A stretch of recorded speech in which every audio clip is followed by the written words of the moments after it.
मृत्यु है, मृत्यु का पहरा है, किस घड़ी भक्षण कर ले इसका कोई ठिकाना नहीं। अब देखिए मारीच ने विचार किया दोनों तरफ मृत्यु तो निश्चित है, अब मेरा जीवन समाप्ति का समय आ गया है। अब निर्णय हमारे आपके ऊपर निर्भर है कि हमें आपको काल का ग्रास मर करके 84 लाख योनियों के दुख सहन करने के लिए तैयार होना है या परमात्मा का भजन करते हुए भगवान के चरणों में समर्पण करके मुक्ति प्राप्त करनी है। ये हम आप सबका यही विचार हम पर आप पर आधारित है। मारीच ने भी विचार किया कि मरना तो है ही, रावण के हाथों मर के अधोगति को प्राप्त करना है कि भगवान के हाथों अपना कल्याण कराना है।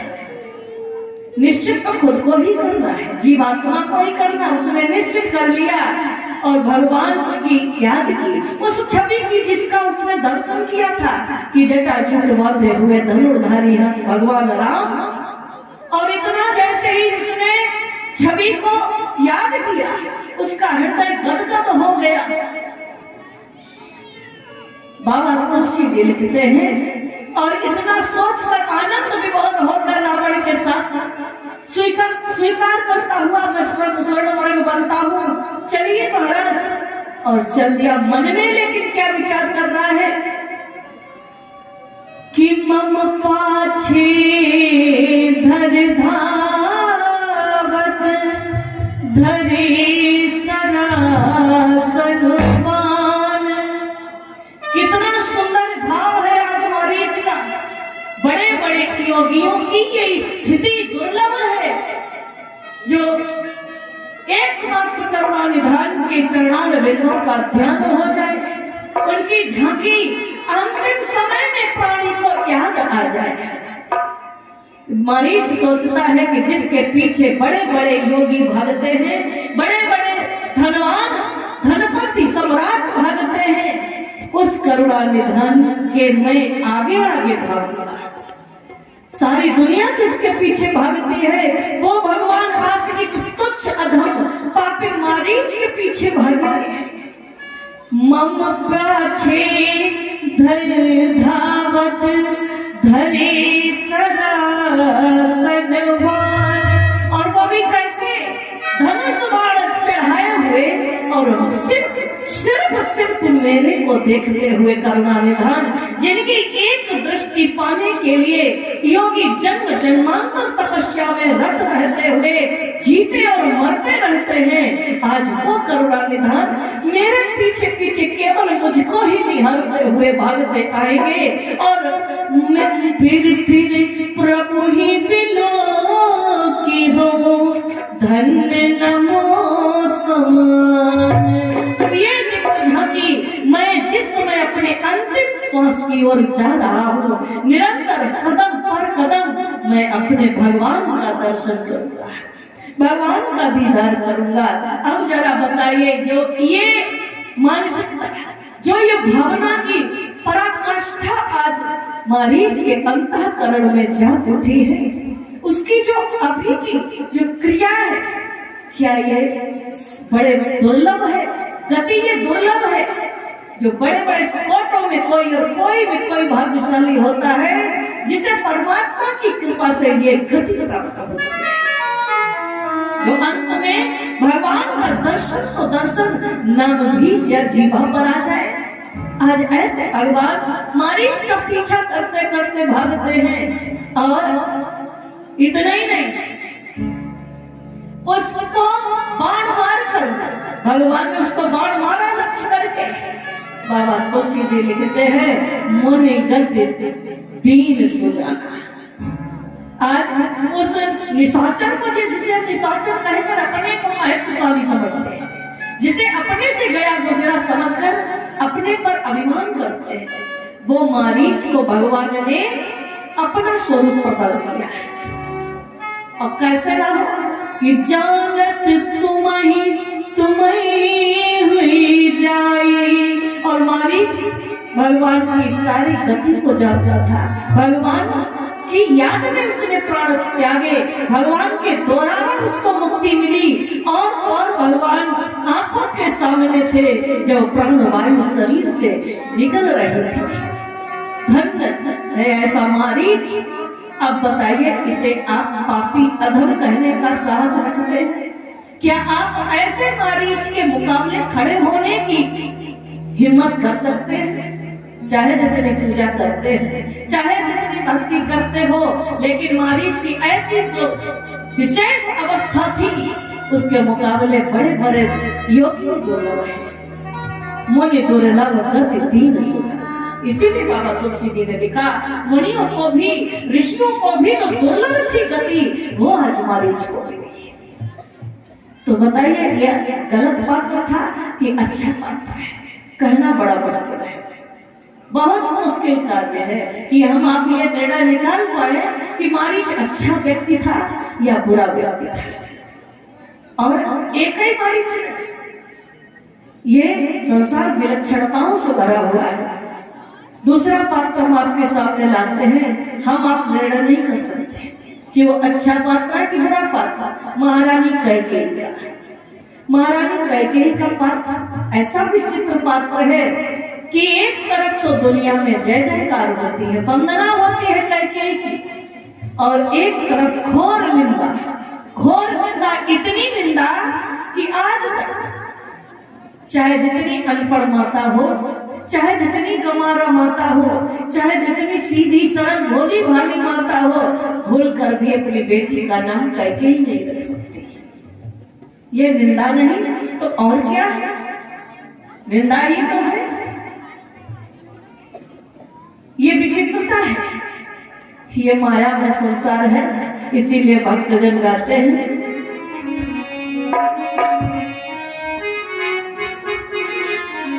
ये है माया का संसार, समझ डगरोहिया बड़ो अधार, पाई के आगे फिसल मिले, रासों के ऊपर रपट मिले।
अब देखिए महारानी कैकेयी का चरित्र चित्रण सामने आता है। एक तरफ वंदनीय मातृ शक्ति महारानी कैकेयी कह करके सारी दुनिया वंदना करती है, और एक तरफ निंदनीय कैकेयी कहकर उनकी घोर निंदा करते हैं। अब देखते हैं कि वंदना किस रूप की होती है और निंदा किस रूप में होती है। और व्यक्ति एक ही है, व्यक्ति एक ही है बहुत समझने का, क्योंकि ये कथा हमारे आपके जीवन का स्पर्श ही नहीं बल्कि साक्षात दर्शन कराती है। क्योंकि ऐसा तो नहीं कि इन पात्रों की भूमिका में या ये पात्र हमारी भी भूमिका से एक तालमेल बैठाते हैं, कहीं हमारी स्थिति ऐसी तो नहीं है, और है तो उसका सुधार किया जा सकता है। इसलिए कथाएं समझने का प्रयास किया जाता है, क्योंकि वो हमारे आपके जीवन के लिए ही है, हमारा आपका जीवन है।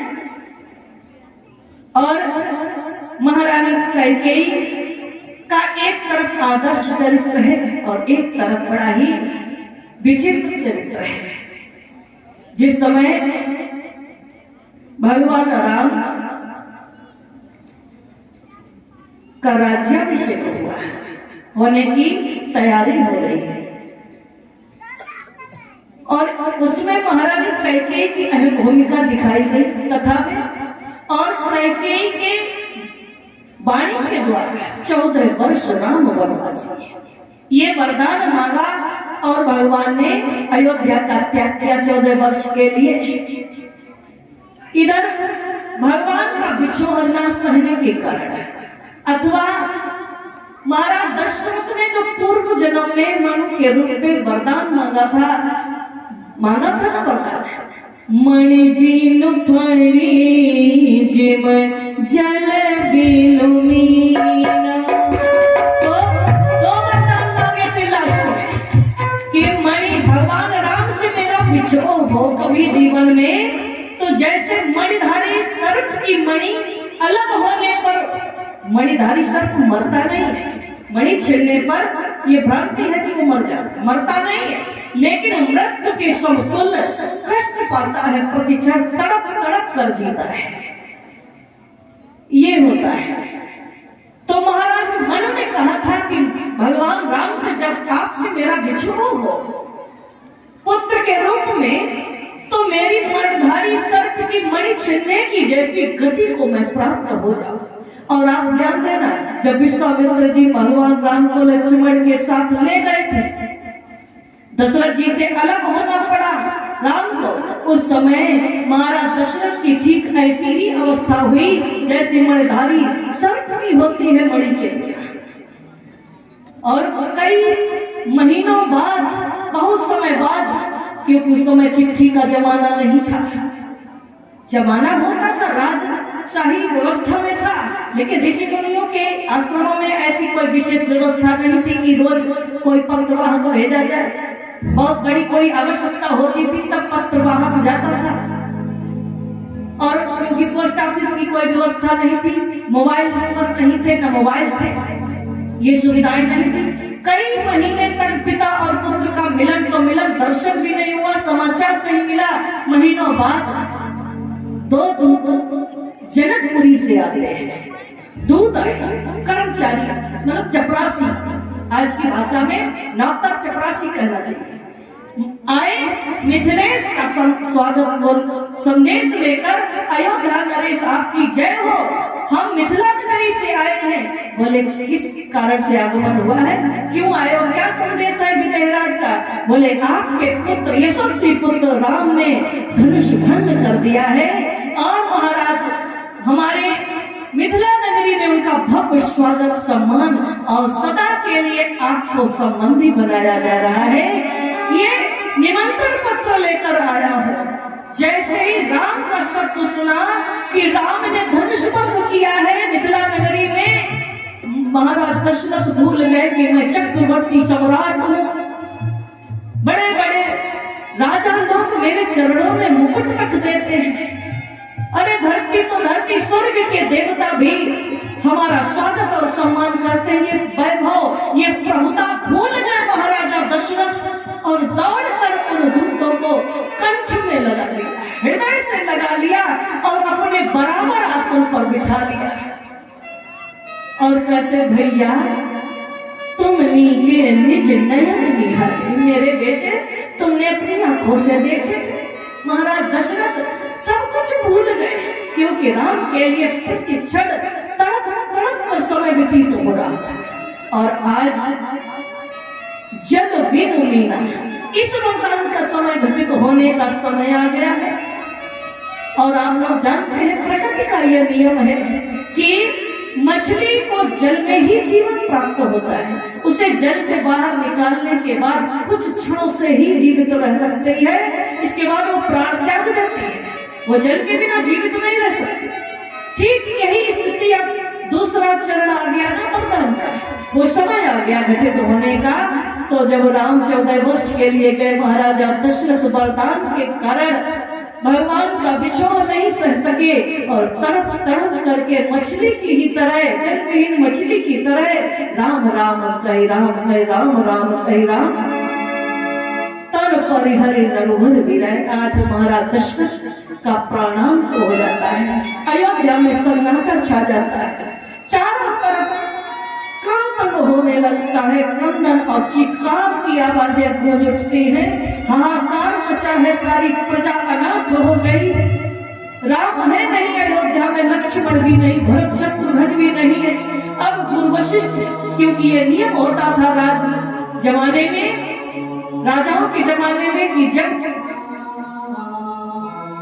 राजगद्दी का मालिक राजा का निधन हो जाए और उसके पुत्र होना या मौजूद न हो अर्थात उत्तराधिकारी वहां पर उपस्थित न हो, तो उस समय गद्दी की जिम्मेदारी गुरु की आती थी, कुल गुरु की। वशिष्ठ जी के ऊपर जिम्मेदारी आई तो इन्होंने 2 दूत कई प्रदेश के लिए प्रस्थान किया और उनको सख्त हिदायत दी गई कि यहाँ क्या घटित हुआ इसकी जानकारी भरत और शत्रुघ्न को नहीं लगनी चाहिए। तुम्हारा बोलना उठना बैठना इस तरीके से प्रतीत हो कि यहाँ पर सब कुशल मंगल हो, लेकिन किसी भी तरह भरत से कहना कि गुरु ने अतिशीघ्र अयोध्या में उपस्थित होने का निर्देश दिया है। अब शीघ्रगामी घोड़ों पर बैठ करके दूत रवाना हुए और बाबा तुलसी जी लिखते हैं कि ये प्रकृति प्रदत्त नियम है। हम अपने स्वजन संबंधियों से चाहे कोसों दूर हो, लेकिन जब स्वजन संबंधियों के ऊपर कोई आपत्ति आती है, कतई कोई सूचना बाहर ना मिली हो, फिर भी हमारे अंतःकरण को ये अनुभव हो जाया करता है कि हमारे लोगों पर कोई न कोई संकट जरूर आया है। ऐसे अपशकुन आदि संकेत कर देते हैं हमें और हम सावधान होते हैं, भयभीत और शंका में भी पड़ जाया करते हैं। यही स्थिति ये प्रकृति का नियम है। आज महाराज भरत के भी साथ हो रही है।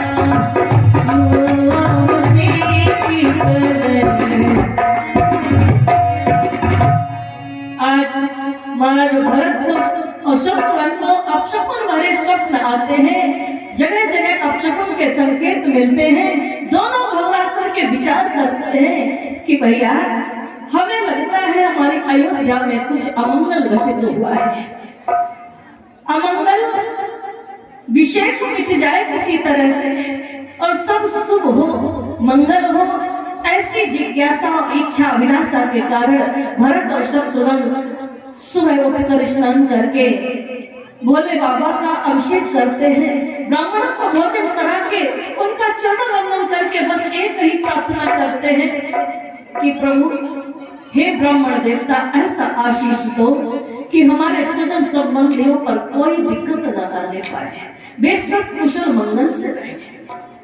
ऐसी ही अवस्था में दूतों ने प्रवेश किया। राजकुमारा तुम्हारी जय हो। भरत सावधान होकर बोले कौन हो? बोले हम अयोध्या के दूत हैं राजकुमार। बोले कैसे आना हुआ? बोले गुरुदेव ने आपको अतिशीघ्र याद किया है। और इतना कहते कहते दूतों के नेत्र भर आए। जिसका प्रजा पालक राजा का निधन हो गया हो, वो भी ऐसी दुर्गम स्थिति के कारण, और प्राणों से प्रिय प्रजा के राम नव विवाहिता पत्नी सीता लक्ष्मण के साथ दर दर की ठोकरें खा रहे हैं। तो ऐसी प्रजा जो प्राणों से प्रिय राम और दशरथ को समझ रही थी, और इतनी घटनाएं कैसे सह सकते हैं? उनके नेत्र भर आए। भरत दौड़ कर गए, पकड़ा कंधों को, कहने लगे दोस्तों शब्द बताना, तुम्हारे मुख की भाव भंगिमा तो कुछ और कह रही है। सही बताना, मेरे पिता कुशल से हैं, मेरे भैया राम लक्ष्मण मैया जानकी सब माताएं सब कुशल मंगल से हैं। दूत नीचे दृष्टि झुका लेते हैं, बोल नहीं रहे, कंठ अवरुद्ध हो गया। भरत को शंका हो गई, कुछ न कुछ अनहोनी जरूर हुई है, दूतों कहो ना। बोले महाराज मुझे कुछ पता नहीं, सब ठीक है। और जाने के लिए विदा लेने लगे जल्दबाजी में। राजकुमारों मैं चलता हूँ। और चलते चलते पुनः ठिठके और कहने लगे राजकुमारों कुछ भी हो जाए पर विलंब मत होने देना, जितनी जल्दी हो सके अयोध्या में उपस्थित हो जाना। राजकुमारों तुम्हारी प्रतीक्षा में गुरुदेव नैन बिछाए बैठे हैं। अब भरत को चैन कहा कि ऐसी सूचना तो कोई बहुत बड़ी समस्या आने पर ही दी जाती है।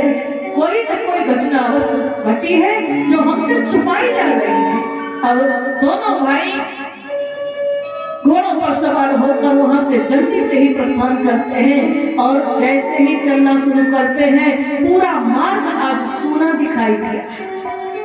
वृक्ष दिखाई दे रहे हैं रास्ते पर, उनकी टहनियों पर पक्षी बैठे दिखाई दे रहे हैं। लेकिन ऐसा कभी नहीं हुआ कि सारे पक्षी आज मौन बैठे हैं, कोई चहचहा नहीं रहा है। नदियां बह रही, जल तो बहता दिख रहा है, लेकिन आज शुष्क और शांत बह रही है, उनसे कलकल की ध्वनि नहीं आ रही। और ऐसी घबराहट की अवस्था में, शंका की अवस्था में, बेचैनी की अवस्था में भरत और शत्रुघ्न अयोध्या में प्रवेश करते हैं। और देखा जिन चौराहों पर भीड़ लगी रहती थी, जहां कोलाहल मचा रहता था, आज वो चौराहे शून्यता को प्राप्त है। सारी गलियां सूनी है, कहीं कोई दिख नहीं रहा है। अयोध्या में ध्वजा भी नहीं फैल रही, झुकी हुई है। मंदिरों के पट आज अयोध्या में बंद है, कहीं शंखनाद और घंटानाद नहीं होता सुनाई दे रहा है अयोध्या में। ऐसी सुन्नता तो भरत ने जन्म से लेकर अब तक कभी नहीं देखी थी। बाबा तुलसी जी लिखते हैं,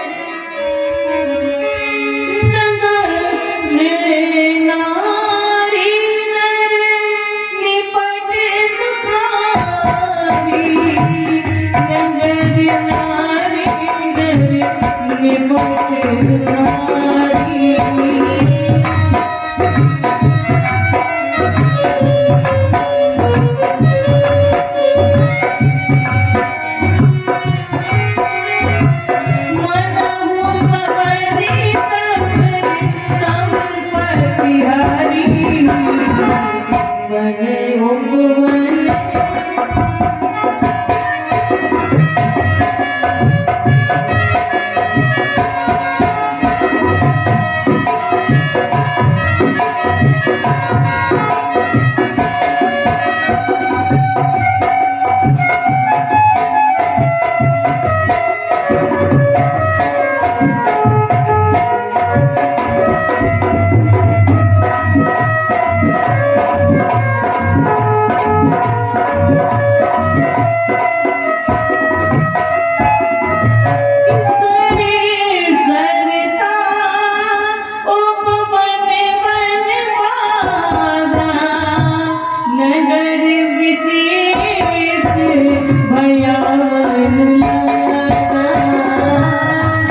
जनपुर दह दिस लाग दबारी, जहां से आते सारा मार्ग शून्य और तो पूरे नगर में सन्नाटा छाया हुआ है। लोगों की जो अध खुली खिड़कियां दिखाई देती हैं। भरत ने सोचा किसी को आवाज देकर पूछूं तो सही कि अयोध्या में ऐसा गजब क्या हो गया है, ऐसा क्यों वातावरण बना दिया है। लेकिन जब तक नजदीक जाने का मन बनाते हैं तो अध खुली खिड़कियां भी बंद हो जाती हैं। लोगों की सिसकियां वहां सुनाई दे रही है। भरत और शत्रुघ्न एक स्थान पर खड़े होकर विचार करने लगे कि कुछ न कुछ अवश्य दुर्घटना घटित हुई है, हमारे घर में जरूर कुछ अमंगल हुआ है। क्योंकि जब किसी विशेष राज परिवार में कोई घटना घटित होती है तभी प्रजा में इस तरह का वातावरण बनता है। लेकिन अब करेंगे, इतनी बेचैनी है, इतनी व्याकुलता है भरत के हृदय में। उन्हें लगता है कि एक साथ कितनी जल्दी हम अपने पूरे स्वजन संबंधियों को देख ले, तभी इस भरत के प्राणों को शांति मिलेगी। लेकिन ऐसा कैसे संभव हो सकता है, क्योंकि मैया कौशल्या का महल कहीं, मैया कैकेयी का महल कहीं, ये तो राजघराना है। कई कई किलोमीटर की दूरी पर लोगों का निवास बना हुआ है। लेकिन भरत को याद आया कि एक स्थान अयोध्या के महलों में ऐसा है जहां मध्याह्न वेला में पूरा का पूरा परिवार एक साथ इकट्ठा हुआ करता है भोजन के समय। कारण, और वो कौन सा स्थान है? महारानी कैकेयी का कनक भवन। महारानी कैकेयी का कनक भवन जो सीता को मुंह दिखाई में दिया था। अब देखिए, भरत ने अपना रथ शत्रुघ्न ने भी कैकेयी के महल की ओर मोड़ दिया, क्योंकि मध्याह्न वेला हो चली है। इस समय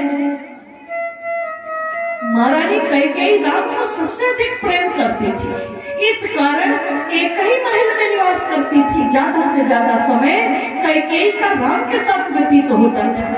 और राम कैकेयी के पास हो तो भला परिवार का कोई सदस्य कहाँ हो सकता था।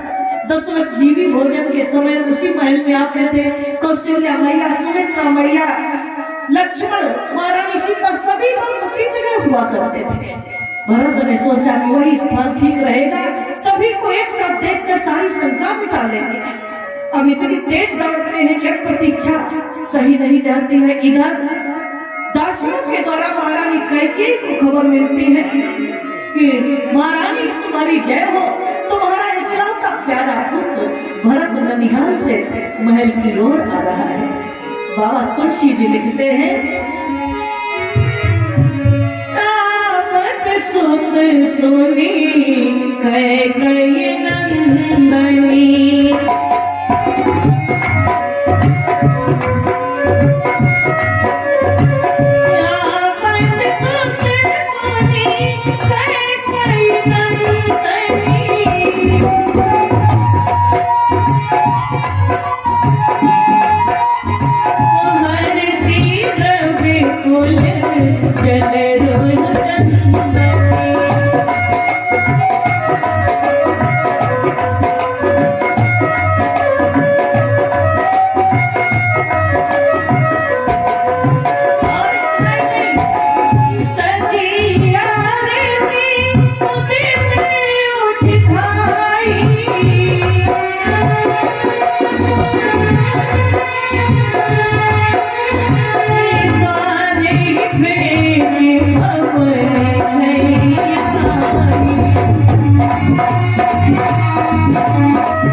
दरवाजे में पाया, दौड़कर सीने से लगा लिया कैकेयी। अति प्रसन्नता से भरत को देखती है, मुख चुम्बन किया, माथे पर तिलक लगाकर हार पहनाया, आरती उतारी और बड़े स्वागत सम्मान के साथ, आनंद के साथ महल के अंदर ले गई। आसन पर बिठाया और सर पर हाथ फिराते हुए कहने लगी कि पुत्र, मेरे मायके में सब मेरी याद तो करते थे, वहाँ सब कुशल मंगल तो है।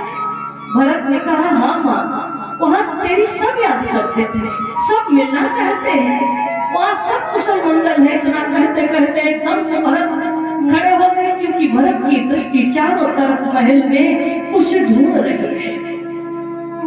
ननिहाल से यहाँ तक का मार्ग जितना उन्होंने तय किया, सारा का सारा शुष्क, शून्य और नीरसता व्याप्त मिला है। और तो और कैकेयी का महल जहाँ पर सिर्फ आनंद बरसा करता था, आज वो महल भी सन्नाटे में पसरा हुआ है। भरत के जीवन की ये पहली घटना है, ऐसा अनुभव ने कभी नहीं हुआ है। भरत खड़े हो गए, मैया आज हमारी अयोध्या में क्या हुआ है, सच बताना मैया क्या हुआ है, क्योंकि मैंने जन्म से अब तक ऐसा कभी नहीं देखा। कहूँ कहता कहाँ समाता, कहूँ कहता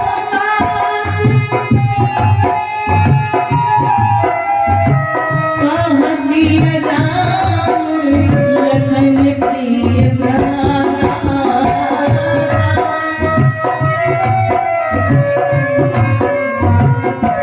कहने लगे भैया बताओ, आज हमारे भैया राम नहीं दिख रहे हैं, इस समय उन्हें यही होना चाहिए। मैया जानकी वो भी यही होते हैं, और राम सिया यहाँ पर हो तो लखन कहीं नहीं जा सकता है माँ, लेकिन आज नहीं दिख रहे। हमारे पिता के भोजन का समय हो गया और वो भी नहीं है, क्या दरबार से अभी आए नहीं है, सब कहाँ चले गए। दोनों माताएं वो भी नहीं दिख रही है, सब लोग कहाँ गए। बाबा तुलसी जी कहते हैं कि धन्य है माँ कैकेयी की निष्ठुरता, कि आज साक्षात लगता है कठोरता ने कैकेयी का रूप धारण कर लिया है और भरत के सम्मुख खड़ी होकर बड़े साहस के साथ मुस्कुराते हुए जवाब देती है। कहने लगी पुत्र, इतना तुम्हें व्याकुल नहीं होना चाहिए, हम है ना, तुम्हें परेशान होने की आवश्यकता नहीं है। अभी माँ तुम्हारे सामने जीवित खड़ी है। तात बात में सकल समारी,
हमारी आपकी भी तो तालमेल नहीं खा रही है।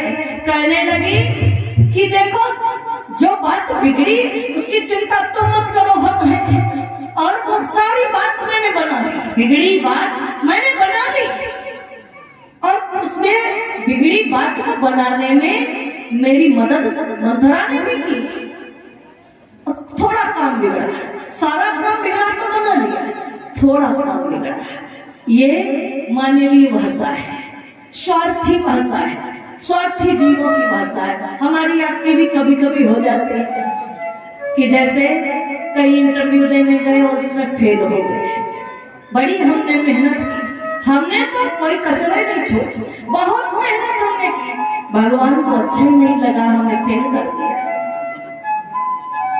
मकान, अरे हमने इतना पैसा खर्च किया, इतना बढ़िया मकान नक्शा पास करवा के बनवाया, सब कंप्लीट हो गया, क्या करें, भगवान को अच्छा ही नहीं लगा, लेंटर चढ़वा दिया।